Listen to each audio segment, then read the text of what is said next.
en represalia a la muerte de 9 civiles el viernes pasado por el impacto de un proyectil disparado desde Siria contra la localidad fronteriza de Arsal, de mayoría suní. Muy bien, vamos a hablar de este atentado pues que se da en un bastión chií en la ciudad de Beirut, en el Líbano. Podemos hablar un poquito de esto y lo que se viene, pues, ¿no?, de la constante violencia que ha regresado al Líbano. Sí, existe una gran preocupación de que estemos frente al inicio nuevamente de una violencia sectaria, en este caso entre chiitas y sunitas, a raíz del conflicto que vemos en el caso sirio. Y hay que recordar pues que el Líbano ya ha vivido en el pasado situaciones muy similares.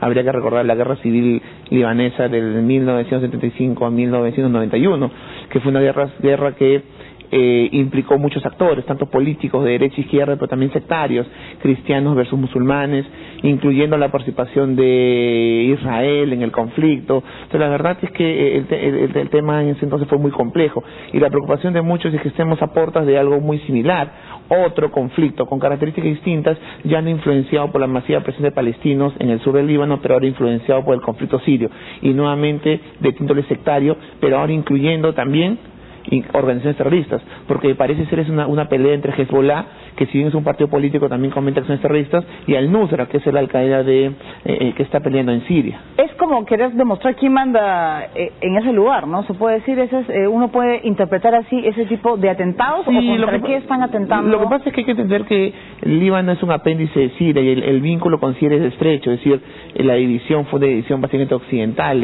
eran parte de un mismo territorio, y en realidad desde el momento en que Hezbollah apoya como grupo chiita afín a Irán, apoya al régimen de al-Assad, al-Nusra, que pelea en Siria contra el régimen de al-Assad, ve a Hezbollah también como su enemigo. Entonces trasladan el conflicto sirio, lo trasladan a territorio del Líbano, y eso obviamente termina asusando, y vemos no solamente acciones contra Hezbollah, ya en los últimos tiempos han habido 6 atentados contra el feudo de Hezbollah, también vemos atentados contra la comunidad sunita. Hace 3 meses vimos un atentado a 2 mezquitas sunitas con población civil en su interior, así que el temor que existe es que el problema sirio se extienda a un conflicto sectario del cual ya conocemos el Líbano en el pasado. Muy bien, ahora nos vamos a Tailandia. El gobierno ha declarado el estado de excepción con la finalidad de garantizar seguridad y evitar las protestas durante las elecciones del próximo 2 de febrero. Tras 2 meses de protestas, el gobierno de Tailandia decidió declarar el estado de excepción en el país para intentar generar un clima de seguridad que permita la celebración de las próximas elecciones del 2 de febrero. Si bien los opositores han señalado que las protestas a lo largo de estas semanas han sido pacíficas, estos últimos días las manifestaciones dejaron decenas de heridos y una persona muerta.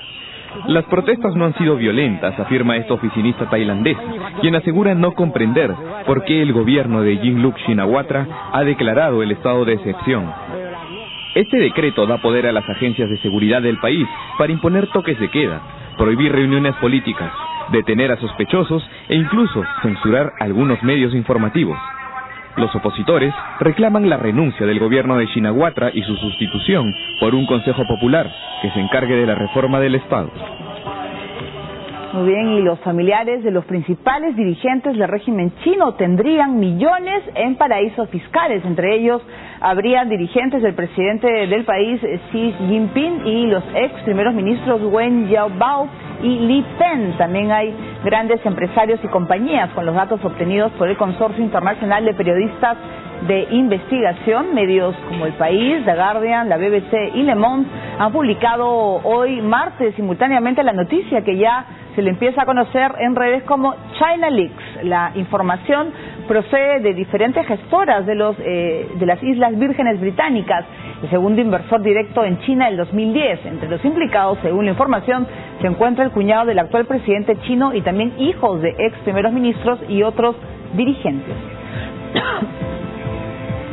Muy bien, esa es la información que acaba de salir y es China Leaks. El diario El País, por ejemplo, lo pone: la élite del régimen chino oculta sus empresas en paraísos fiscales y los escándalos de corrupción erosionan al poder comunista. Ya hay antecedentes pues de denuncias de corrupción y al parecer estas pues involucran hasta el escalón más alto, ¿no? A ver, hay que mencionar algo importante.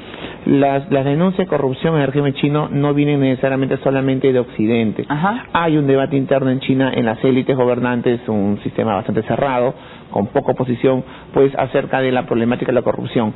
Xi Jinping, cuando asume pues la presidencia el año pasado, se establece como una de las metas principales, prioritarias de su gobierno es luchar contra la corrupción. El caso de Bocilay fue justamente una representación de eso, de cómo luchar contra la corrupción. Se han dado varios procesos, estos procesos además bastante, desde los ojos occidentales, bastante que poco respetan los derechos fundamentales, pero se han dado procesos contra autoridades que han abusado del poder.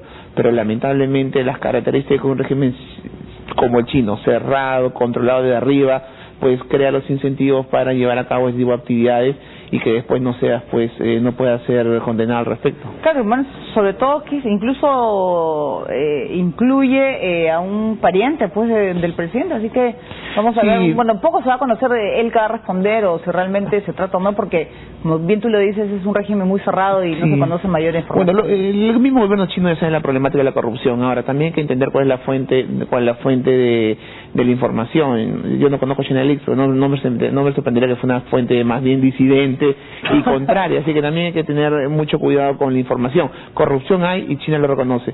Ahora el nivel de la corrupción, eso está por verse. Muy bien, nosotros vamos a hacer una pausa en el programa, vamos a volver con noticias de Colombia. El ex presidente y actual candidato al Senado Álvaro Uribe fue recibido a tomatazos en un pueblo. También vamos a contarles desde México que continúan las divergencias entre los grupos de autodefensa y el gobierno federal. Volvemos.